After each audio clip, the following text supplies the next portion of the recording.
So yun mga banateros, eto breaking news. Ngayon tukuyin na natin kung sinong senador ang isusunod na kakasuhan ni Marcos Jr. at isusunod kila Jinggoy Bato at Marcoleta. No, eto may nadulas. May nadulas na isang garapata ni Marcos Jr. Walang iba kundi si Attorney Director Matibag. Diba? Pagkakasabi niya kasi about dito sa tinatawag niyang 2019 SEA Games ay ikakatuwa daw ni Senator Alan Peter Cayetano. Alam nyo, lumalabas ho dito sa panayam ni Attorney Baligod, ni Attorney Matibag, sorry. ni Attorney Matibag, ni NBI Director Matibag na may ibig sabihin, talagang may laman.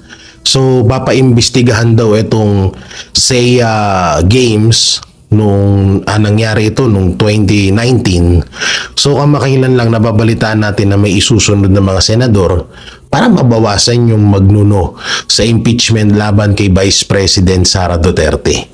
Naisip nga natin dati noon na baka si Senator Robin Padilla o kaya si Senator or yung magkapatid na Bilyar, kasi alam naman natin, 'di ba? So baka sila yung mga isusunod. Pero dahil nga dito sa sinabi ni Attorney, ni Director, NBI Director Matibag, etong si Senator Alan Peter Cayetano ang isusunod nilang kakasuhan. 'Di ba? At baka nga sunod-sunurin na 'yan. Baka bukas sa Makalawa ay magkapatid na Bilyar, susunod si Legarda. Baka matira lang talagang senador na nandyan na kumakampi sa mga Duterte ay baka si Amy Marcos lang. Baka siya na lang, baka si Senator Amy Marcos na lang talaga ang matira na magnuno o rahahad lang sa impeachment laban kay Vice President Sara Duterte. So ngayon malinaw na kasi nung mga nakaraan parang si Robin Padilla, may mga iniisip pa tayo na si Senator Bongo, 'di ba? Sinabi ni Congressman Pulong Duterte na may warrant of arrest na nga itong si Senator Bongo sa ICC, 'di ba? So may posibilidad na damputin din siya. So ngayon, hanggang ngayon hindi pa natin nababalitaan yung kung totoo yun or kung meron talaga. Pero hindi naman siguro magsisinungaling si Congressman Pulong Duterte, baka naghahanap lang ng tiyempo itong mga demonyo tsaka nila arestuhin etong si Senator Bongo. So dito lumalabas talaga na may posibilidad na pati si Senator Alan Peter Cayetano ay ayariin nila para mabawasan lalo ang boto na hahadlang or mga senador na hahadlang sa impeachment laban kay Vice President Sara Duterte. So mga banateros, kayo, papayag ba kayo na isunod na kasuhan ni Marcos Jr. etong si Alan Peter Cayetano? Comment nyo lang dyan ang inyong opinion. Mga banateros, may nasagap akong balita na nakakalungkot at nakakatakot. Dahil nga sa pahayag ni Pangulong Donald Trump na tutuldukan niya na ang kasamaan na ginagawa ng ICC.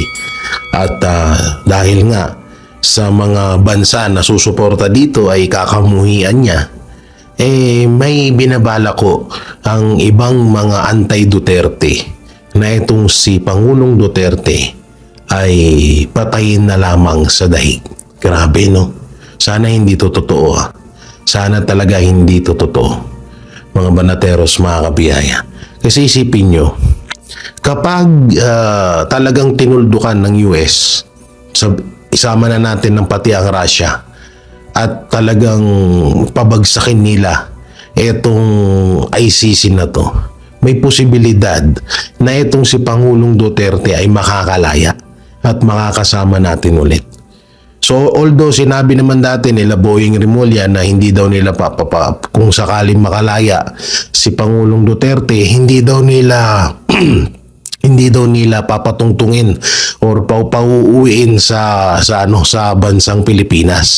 So ibig sabihin mga banateros, mga kabiyaya, kapag bumagsak ng tuluyan etong ICC, lahat ng mga preso dun, alam ko nga dadalawa lang nga lang yung preso dun diba? O baka nga si Pangulong Duterte na lang yung nakakulong dun. may posibilidad na lumaya si Pangulong Duterte. At alam naman din natin kung gaano kalakas sa taong bayan itong si Pangulong Duterte, di ba? So kung yan ay gusto niyang umuwi ng bansa niya dito sa Pilipinas, syempre susuportahan ng bawat Pilipino yan, at yun ang iniingatan na mangyari ng mga anti-Duterte na wag mangyari yan. Dahil baka dyan na magsimula yung tinatawag na the big one, di ba? Baka dyan na magsimula. Ngayon, dahil nga sa obsess sila, dahil nga desperado sila na wag talagang makauwi ng Pilipinas yan, dahil mas lalong lalakas ang mga Duterte, may mga masasama at nakakalungkot sila na pinaplano laban kay Pangulong Duterte na sana wag din talaga din mangyari. Na ito nga ay pagpapategi or ititegi na lang daw si Pangulong Duterte doon sa dahig. Sana nga hindi totoo yan at alam naman din natin may posibilidad din kasi na mangyari. Alam naman natin na ang ICC ay isa sa pinakamalakas or isa sa pinakamalaking koneksyon ng mga makakaliwa dito sa Pilipinas. So, alam naman natin na si Pangulong Duterte ang umubos, tinrabaho niya yung mga makakaliwa na yan dahil salot nga sa bansa natin yan. So, madali na talaga sa kanilang gawin yun. Diba? Madaling gawin nila, lalo't delikado na itong ICC sa Amerika, sa Russia at sa iba pang mga bansa. Ang tanong dito, kaya pa bang suportahan ng mga anti-Duterte etong ICC? Sa tingin nyo, papayag pa kaya ang ICC na mapahamak sila dahil lang hindi nila susundin? At alam naman natin kung gaano kalakas ang Amerika. Alam naman natin kung gaano kalakas ang Russia. Kaya-kaya talaga nilang ilubog, paluhurin niyang ICC na yan. Kaya medyo delikado rin talaga etong kalagayan ni Pangulong Duterte dyan sa kamay ng ICC. Alam nyo, hanggang ngayon, pag naririnig ko yung boses, pag napapanood ko yung video, pag nakikita ko yung mga picture, kasama niya yung maliit niyang anak, kasama nung tatay niya, hanggang ngayon, sobrang nanggigil ako doon sa kriminal na tumapo sa buhay ng isang rider. O ngayon, tanungin ko kay Auntie Claire at sa administrasyon kung talagang, at lalong-lalo na kay John Vic Remulla, kung talagang 100% ba na safe ang Pilipinas ngayon. Baka sabihin nyo, dati nung panahon ni Pangulong Duterte, uso naman yan. Anong uso yan? Nung panahon ni Pangulong Duterte, kahit papano, takot ang mga kriminal. Hindi katulad ngayon. Pang ilang beses na to. Nung nakaraan, may isang grab driver naman ng 4 wheels na binarel, di ba? At namatay din. Nung nakaraan, may pinagsasaksak din na isang rider. At kahit papano kung hindi ako nagkakamali, nabuhay naman yung rider na yun. Pero ngayon, grabe na talaga to. Pero yun nga, kaya palagi kong binibilin sa mga kapatid ko na pag 10 oras ng gabi ay huwag lumabas dahil ako, hindi talaga ako naglalabas ng gabi, lalong-lalo na sa amin Banateros Brothers, hindi ko kami basta-bastang pakalat-kalat dyan sa daanan kasi anytime pwede kaming tigiin, pwede kaming tsuktsakin, di ba? Alam naman namin na maraming galit sa amin. Sige, sabihin ko na sa akin, kahit sa akin na lang, di ba? Maraming galit na mga vlogger na loyalista kasi lagi sila na-checkmate. Maraming galit na or mga mga politiko na pwede kaming ipapatay. So grabe yung kriminal ngayon. Bakit nangyayari to na grabe ang kriminal, grabe ang krimen sa bansa ngayon? Kasi wala silang kinakatakutan. Diba? Kasi kung nung panahon, kaya palaging tumatatak, ngayon sobrang bumabalik sa akin yung sinabi ni Pangulong Duterte na yung mga kriminal na yan, kapag binuhay mo pa yan, papakainin, at kapag nakalaya yan, gagawin nila paulit-ulit kung ano yung ginawa nilang krimen. Na nangyayari na ngayon.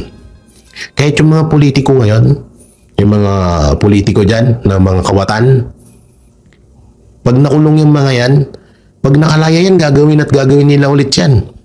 Oo. Kaya nga talaga dapat maipatupad ang death penalty sa mga kriminal sa mga politikong mapapatunayan at obvious naman taong bayan mismo ang pagdidesisyonin kung sinong politiko ang dapat buhay niya ang maging kapalit sa ninakaw niya na pera ng taong bayan. At katulad lang din yan ng yung issue dyan sa rider na yan na namatay. Dapat yung ano na yun, yung nahuli na sumaksak, dahil hindi na binuhay yun eh.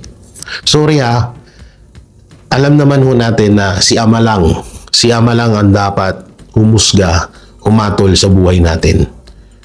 Pero kung ganito lang din naman, yung mga matitinong tao, nagtatrabaho ng maayos, lumalaban ng patas, wawalang yayin, papatayin ng mga kriminal. Siguro, mas okay na sigurong lumagay tayo na kapag buhay ang kinuha, buhay din ng kapalit. Grabe na ang Pilipinas ngayon. Grabe na ang pagnanakaw, grabe na yung korupsyon, grabe na taas ng bilihin, grabe na yung laganap ng ipinagbabawal na gamot, at sobrang tindi na ng krimen na nangyayari sa bansa natin. Kaya mga banateros, lagi kayong mag-ingat, lalo na sa mga mahal nyo sa buhay. Palagi nyo silang pag-ingatin dahil ang Pilipinas ngayon ay delikado na. So hanggang ngayon mga banateros, wala pa rin maipakitang ebidensya itong mga testigo laban kay Vice President Sara Duterte mapatungkol doon sa taong kinausap niya na itumba itong si Marcos Jr., Lisa Araneta Marcos at Martin Romualdez. Hanggang ngayon nga pa rin sila. Pero may nakakalimutan ata tayo. At sana wag natin itong kalimutan. Ayan may kita nyo dyan sa screen na yung mga dapat talagang tutukan. Yan dapat ang talaga natin pag-usapan. Alam nyo itong impeachment trial ni Vice President Sara Duterte, ito ay isa lamang display para matabunan yang talagang tunay na issue ng bansang Pilipinas.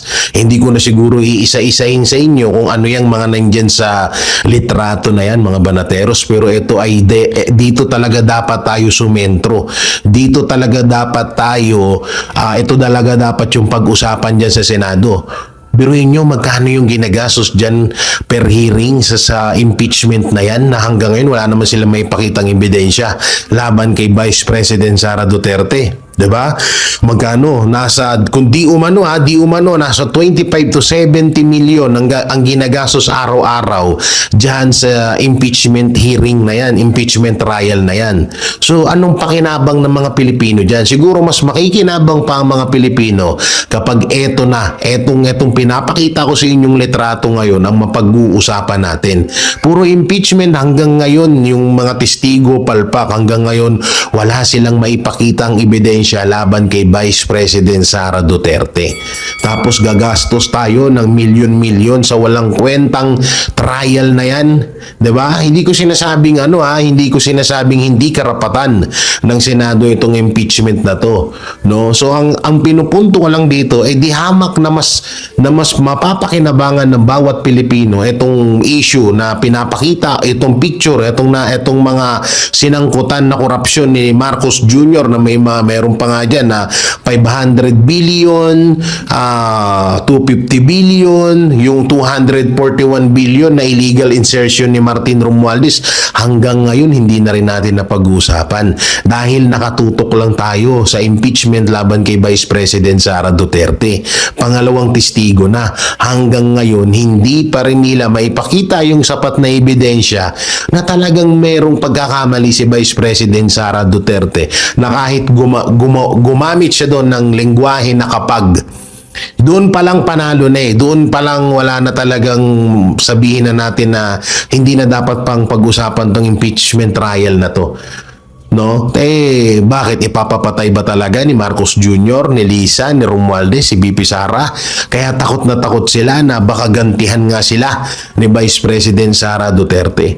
Kaya mga banateros, wag nating kakalimutan itong tunay na issue na dapat nating pinag-uusapan ngayon, at hindi lang tayo nakadepende dito sa impeachment trial ni BP Sara Duterte na hindi naman mapapakinabangan ng bawat Pilipino. So yung mga banateros, may mga kumakalat hong balita ngayon at may mga post na kumakalat at marami hong nagagalit na mga supporters ni Marian Rivera na binanatan doon ni BP Sara itong si Marian Rivera.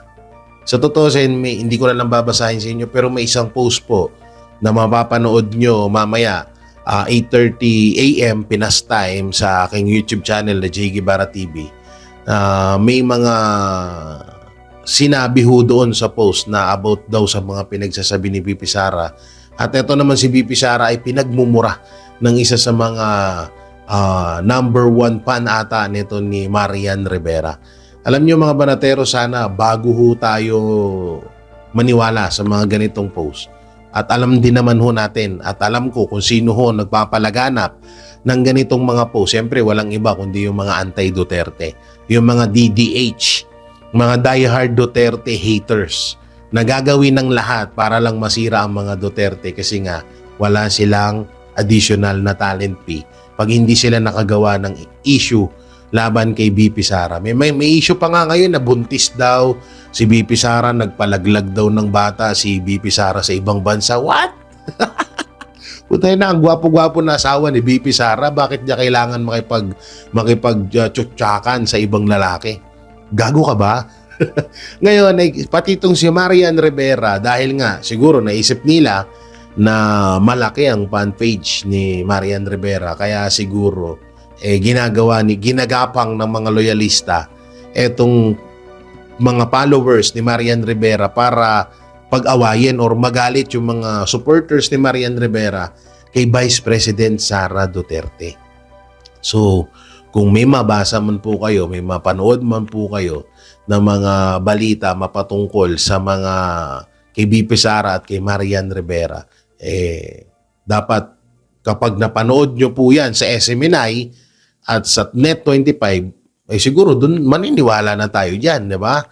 At ako naman, naghanap naman ako ng video, naghanap ako ng interview ni VP Sara, wala naman din po ako nakita.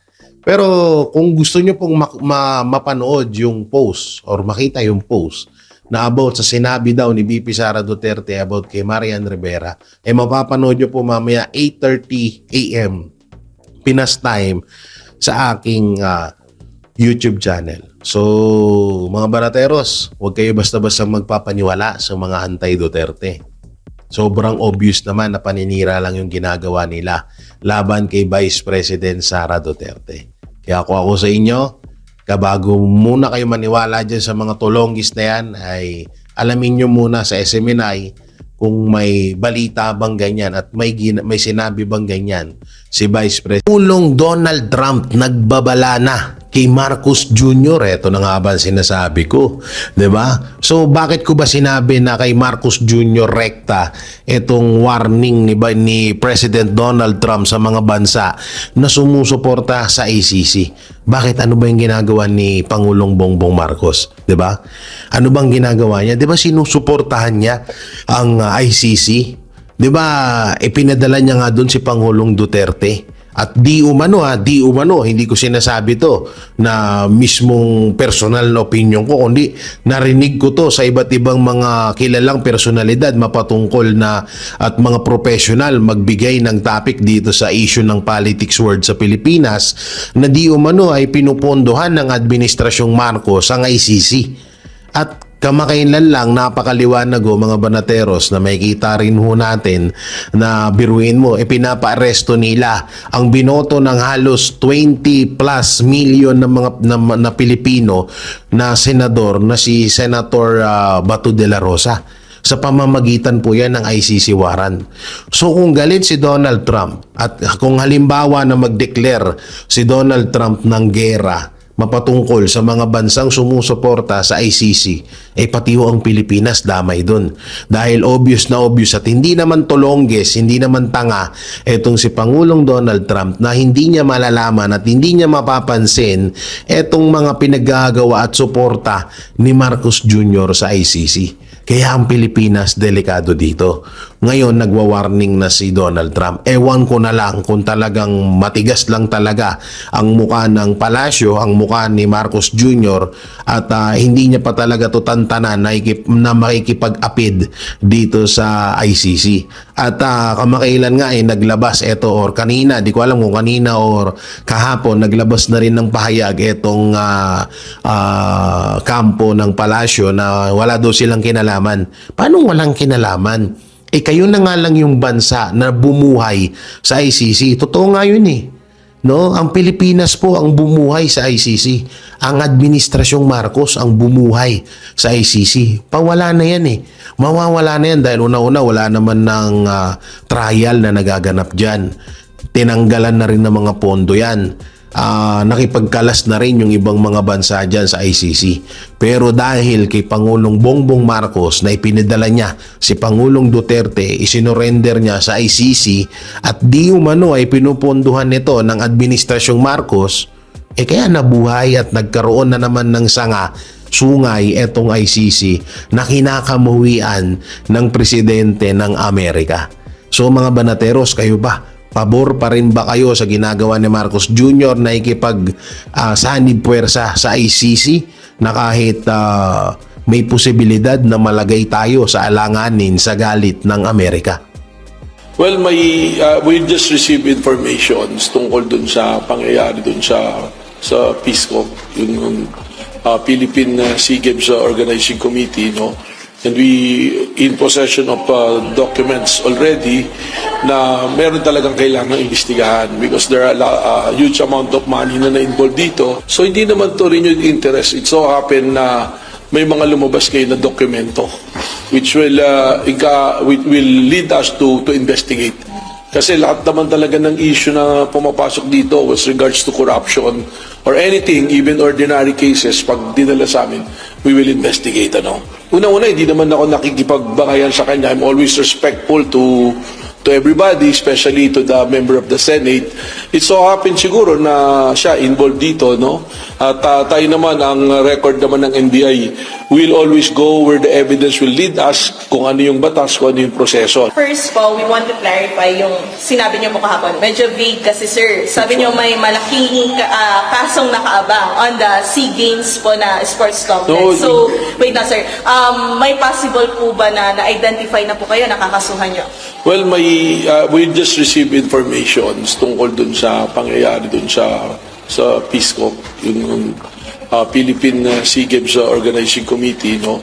And we in possession of documents already na meron talagang kailangan imbestigahan because there are a huge amount of money na na-involved dito. If you recall, there was no bidding na ginawa rito, tapos unliquidated, so marami na kailangan tingnan. That's why I'm creating a unit ngayon, a task force na composed of our financial unit, financial investment unit, saka financial investigation unit, saka ang aming special action unit to investigate on the matter. We will coordinate with the SEC, the COA, and also will seek help of the BCDA para magkaroon ng clear dito. As we speak now, wala pa naman tayong sasabihin na na-identify, but there are already personalities na nakikita natin doon sa dokumento sa initial na pumasok sa atin. Okay, sir. Sir, bakit, just for the record, bakit po may renewed interest po dito sa pag-investiga sa SEA Games? Although, field na siya ng controversies before, and, the head of PSCOC was Alan Peter Cayetano. Well, I'm aware of that. He's the chairman of PSCOG, So, hindi naman to renewed interest. It so happen na may mga lumabas kayo na dokumento which will lead us to investigate. Kasi lahat naman talaga ng issue na pumapasok dito with regards to corruption or anything, even ordinary cases, pag dinala sa amin, we will investigate. So, it so happen, this is medyo controversial. Narinig ko naman yan, nakita ko yung mga news noon. So once and for all, we settle it kung meron ba talagang dapat managot o wala. Or kung ano talaga yung investigation. So, kailangan nating magkaroon ng report dito. Sir, for the record lang, kasi di ba, you were saying yesterday na you have visited the place in Clark for the NBI Academy. Yes, so this yes. is incidental lang po sa pagbisita nyo, just for the record. Incidental lang to kasi we are very thankful with BCDA for providing us 70 hectares for our NBI Academy. At the same time, nakita natin dun yung sports complex na malaki. And sumunod dito, may mga pumasok nga sa atin na documents and informations that will lead us to come out with the investigation. Sir, how can, of course, baka lang makulayan na naman ang politika kasi syempre, kahit hindi kayo, parang lagi kayong nagbabangayan kasi ni Senator Cayetano. So, how can the public be assured na this will be an part of Hindi the na- investigation? Una-una, hindi naman ako nakikipagbangayan sa kanya. I'm always respectful to everybody, especially to the member of the Senate. It so happens siguro na siya involved dito, no?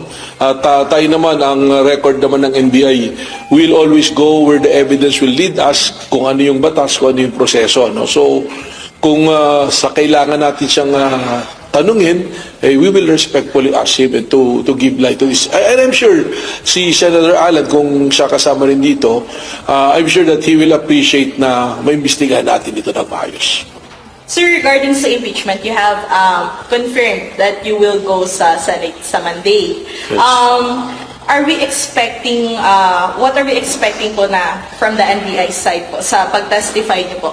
Well, we will answer kung ano yung queries and questions according to our personal knowledge and kung ano yung naging takbo ng ating investigasyon, kung ano yung ebidensya at kung ano yung proseso. That will be the guarantee that we will go. We'll be very participative dun sa magiging investigasyon nila. Sir, are we expecting more witnesses from NBI since the director will be a witness na po? Are we expecting more witnesses from the NBI side po? That is not for me to decide. It's probably the prosecution, and if the defense needs it, sila yan. Of course, ang ating impeachment court ang makakasagot niyan. So, in coordination kayo with Director Santiago, kasi siya ang NBI chief ng Finalio. Well, when I came here, I don't know yung findings eh. No, but if there are things that I have to clear with him, then I will not hesitate to ask questions. Pero to sa be kanya. clear sa DOJ, under review pa din yung sinampang complaint ng NBI. I think it's submitted for resolution long time ago. So hopefully there's a decision bating, but it's up to the DOJ. That is their discretion. Sir, doon naman sa deworming po, ano na po yung release? Kasi parang huling sabi sa amin ng Monday, ililibing na daw kasi ni Well, yung deworming, there was an autopsy conducted already and toxicology also. Kausap ko lang yung doctor just now, so they're asking for 2 weeks to complete it. So tingnan natin, I don't want to make any pronouncement as we speak now. So ang detalye lang na nabigay nga sa akin is that they already performed the toxicology and the autopsy, And ang information pala, marami na pinagamitan ng deworming. Chinek ko kung ano yung ginamit. That is the standard na ginagamit na pampurga.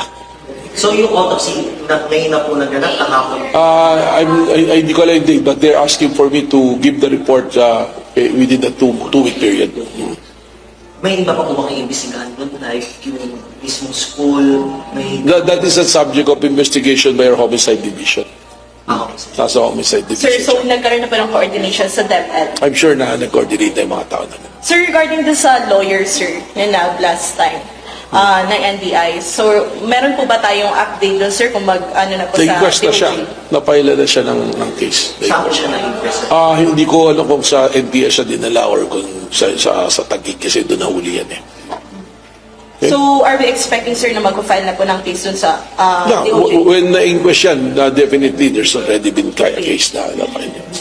Sir, how can, of course, baka lang makulayan na naman ang politika kasi syempre, kahit hindi kayo, parang lagi kayong nagbabangayan kasi ni Senator Cayetano. So, how can the public be assured na this will be an part of the investigation? Una-una, hindi naman ako nakikipagbangayan sa kanya. I'm always respectful to everybody, especially to the member of the Senate. It so happens siguro na siya involved dito, no? At tayo naman, ang record naman ng NBI, will always go where the evidence will lead us, kung ano yung batas, kung ano yung proseso, no? So, kung sa kailangan natin siyang tanungin, we will respectfully ask him and to give light to this. And I'm sure si Senator Alan, kung siya kasama rin dito, I'm sure that he will appreciate na maimbestigahan natin dito ng maayos. Sir, regarding sa impeachment, you have confirmed that you will go sa Senate sa Monday. Yes. Are we expecting, what are we expecting po na from the NBI side po sa pag-testify niyo po? Well, we will answer kung ano yung queries and questions according to our personal knowledge and kung ano yung naging takbo ng ating investigasyon, kung ano yung ebidensya at kung ano yung proseso. That will be the guarantee that we will go. We will be very participative dun sa pagiging investigasyon nila. Sir, are we expecting more witnesses from NBI since the director will be a witness na po? Are we expecting more witnesses from the NBI side po? That is not for me to decide. It's probably the prosecution, and if the defense needs it, sila yan. Of course, ang ating impeachment court ang makakasagot niyan. So in coordination kayo with Director Santiago kasi siya ang NBI chief nung final yung... Well, when I came here, I don't know yung findings eh. No, if there are things that I have to clear with him, then I will not hesitate to ask questions. Pero to sa be kanya. clear sa DOJ, under review pa din yung sinampang complaint na nila. I think it's submitted for resolution long time ago. So hopefully there's a decision but it's up to the DOJ. That is their discretion. Sir, doon naman sa deworming po, ano na po yung latest? Kasi parang huling sabi sa amin ng Monday, ililibing na daw kasi yung... Well, yung deworming, there was an autopsy conducted already and toxicology also. Kausap ko lang yung doctor just now, so they're asking for 2 weeks to complete it. So tingnan natin, I don't want to make any pronouncement as we speak now. So ang detalye lang na nabigay nga sa akin is that they already performed the toxicology and the autopsy, And ang information pala, marami na pinagamitan ng deworming. Chinek ko kung ano yung ginamit. That is the standard na ginagamit na pampurga. So yung autopsy, ngayon na po naganap, kahapon? I hindi ko alam yung date, but they're asking for me to give the report within the two-week period. May iba pa po bang iimbestigahan doon? Like yung mismong school? That is a subject of investigation by our homicide division. Nasa homicide Sir, division. so nagkaroon na po ng coordination sa DepEd. I'm sure na nag-coordinate yung mga tao namin. Sir, regarding this lawyer, sir, na last time ng NBI, so meron po ba tayong update doon, sir, kung ano na po sa Na-inquest na siya. DOJ? Napaila na siya ng case. Saan siya na-invest? Hindi ko alam kung sa NPS siya dinala or kung sa Taguig kasi doon nahuli yan eh. Okay. So, are we expecting, sir, na mag-file na po ng case dun sa DOJ? When na-inquest yan, definitely there's already been a case na napaila. Ay, 5 now, day yes. 5. Pero 2 witnesses pa lang ang napipresenta. Nabibigay, okay. Kaya alam niyo po, yung mga hindi na naabutan yung trial ni CJ Corona. Alam niyo po, ang trial talaga hindi napapanood nyo sa telebisyon o sa sine. Na one single piece of evidence ay yun ang turning point or one witness or one answer doon nagkakatalo. Hindi po ganoon ang tunay na trial. Yung nakikita nyo na trial ngayon, kita nyo unti-unti po. Ngayon po, sa panahong ito, since it is the turn of the prosecution to present evidence, kumbaga sa construction, pinapatong, nilelay down, binibuild.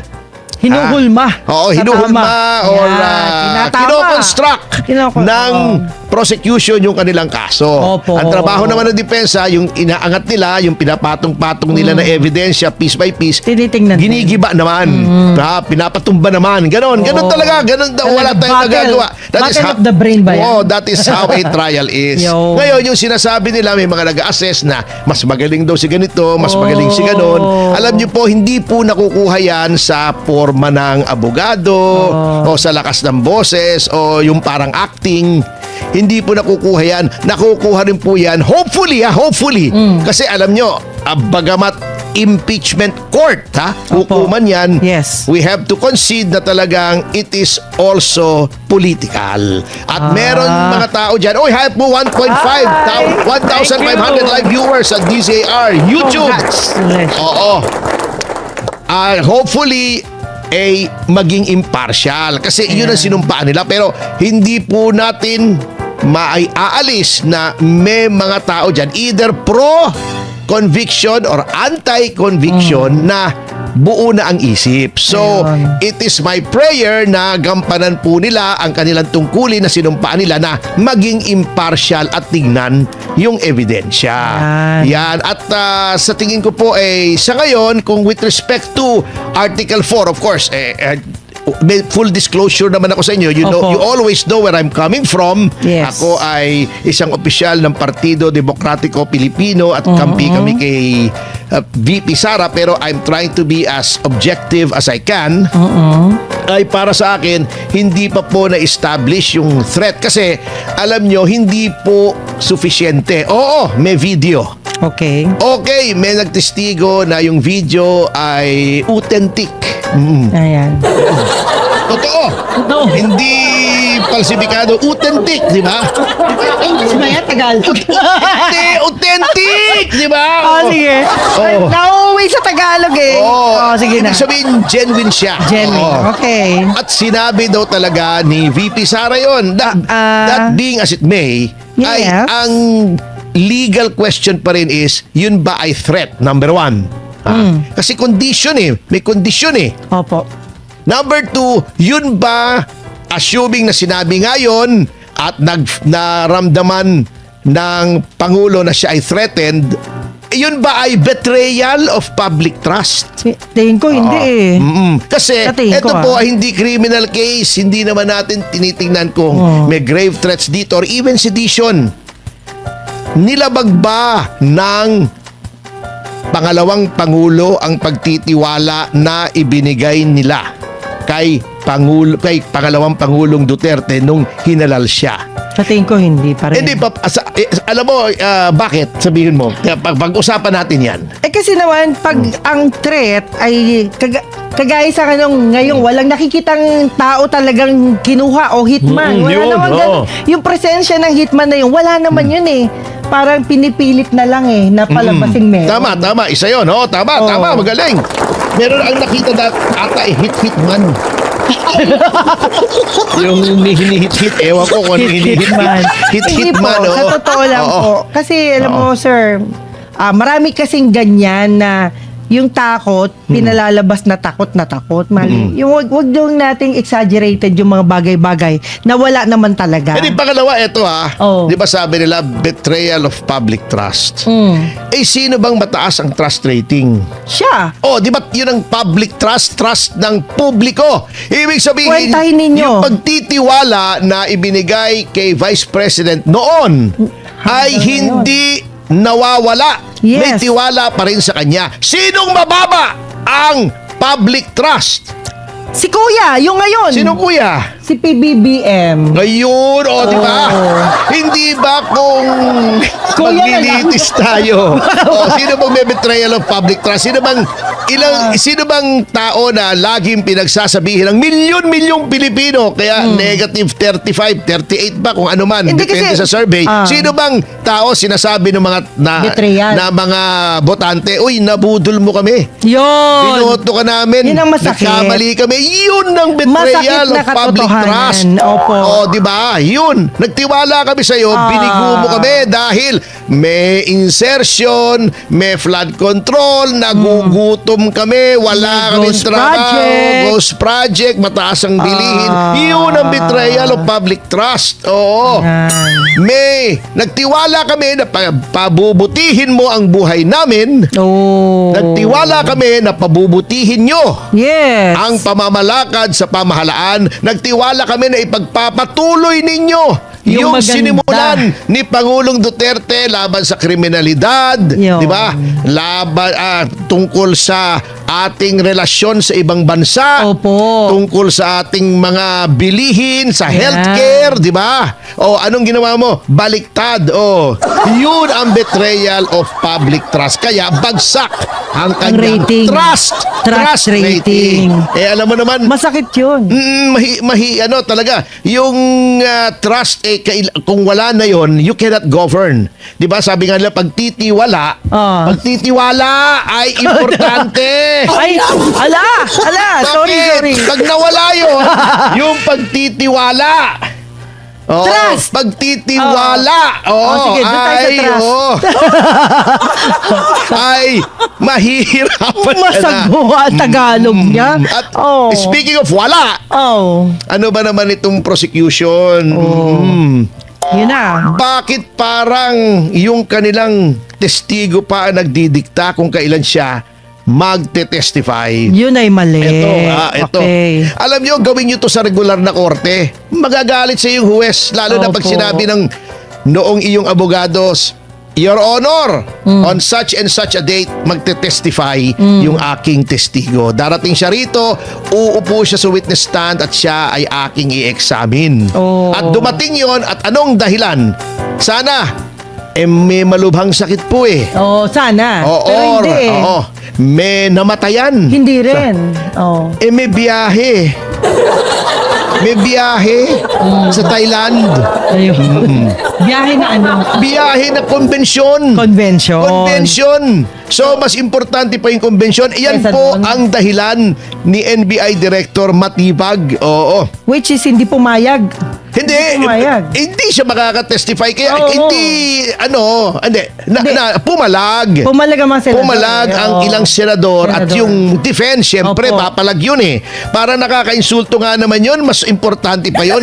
This is a constitutional body. This is the Senate of the Philippines. Yun. Happy 2,000 live viewers po sa DZR YouTube. Thank you.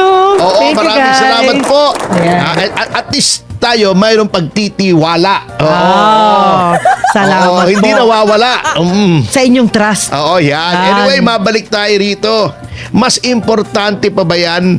This is a constitutional body, the impeachment court, as established Hindi, by syempre. Article 11 of the Constitution. This is the Senate of the Philippines, mga elder statesmen. Oh. 24 na taong hinalal ng buong bayan. Yes, mas mataas yan. Ang pinag-uusapan dito ay accountability ng Vice Presidente Opo. na hinalal ng 32 million people.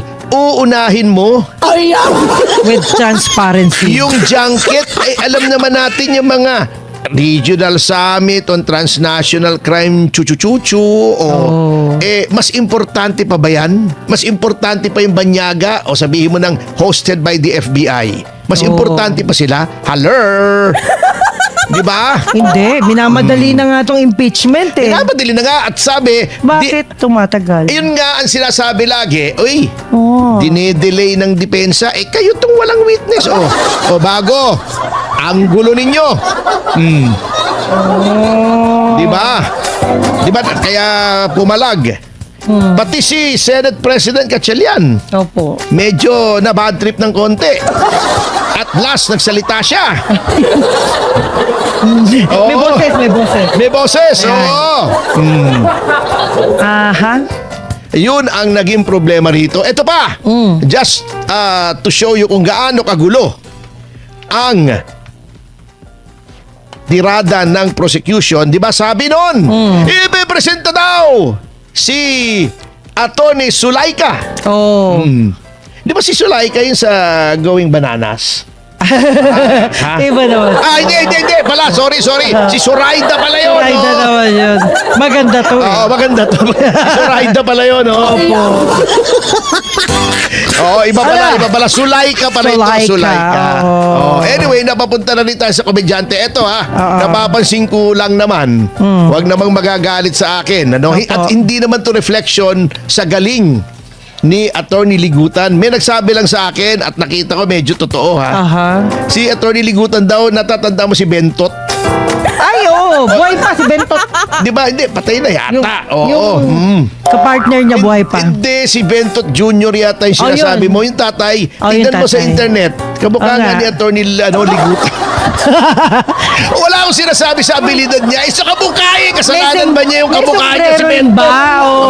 Hindi, wala siya. Tignan mo sa... Tignan mo yung mata-mata si Bentot. Ala, Tignan mo, hindi. nasa internet. Nakita ko na Oo. yun. Di ba? Opo. Napag-uusapan lang naman. Anyway. Napapasaya lang. Kamukha daw si Attorney Ligutan, kamukha ni Bentot. Si Attorney Kapunan daw, kamukha ni Elton John. Ay, Hindi, may nagsasabi lang kasi yung sa salamin Grabe. siguro. Patawad po, patawad. Bakit? Joke lang. Uy, happy 2,500 live viewers. Hi, Oh. thank you guys. Anyway. Thanks for watching. Dati tatawagin daw. Opo. Then sinabi pa ni VP Sara, pag tinawag si Sulaika, ay darating ako. Di ba sabi nila, bakit hindi dumarating si VP? Chuchuchuchu. Ayun nga dahilan eh. Darating na nga, darating na. Eh bagos, binawi nila. Binawi. Sabi nila, hindi na darating hindi na namin tatawagin si Sulaika. Wala na at oras. yung security officer si Belio. Opo. Oo. Wala Ito na nga daw. naman si Belio, no? Oo. Biro mo dati nag-aayos lang ng mga mukha, nagdederma, iba naging testigo na. Oh. Hindi ba? Hindi ba yun? Grabe, hindi Hindi yun, ba iba Vicky? yun. Iba! Belio! Belo naman yung Oo. Belo. Sorry, iba. sir. Talig sa attorney, Belo Nalilito yun. na tuloy ako rito sa ang gulo nitong hearing na to eh. May Elton John, may Bentot. Ayan na. Merong Zoraida. Ano ba? Grabe. Kabisado mo pag mga joke person, ha? Meron pan Lotok, di ba? Oo, diba? May Lotok na. May Tok-Tok pa. Ay. Di ba? Meron. Di pa. Meron pang Notok. Oh. Notok.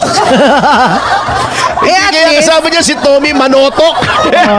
Hindi, yung dulo naman eh, metok na. Ay, Metok. Ah, Metok Hindi naman na. Metopak, parang ako.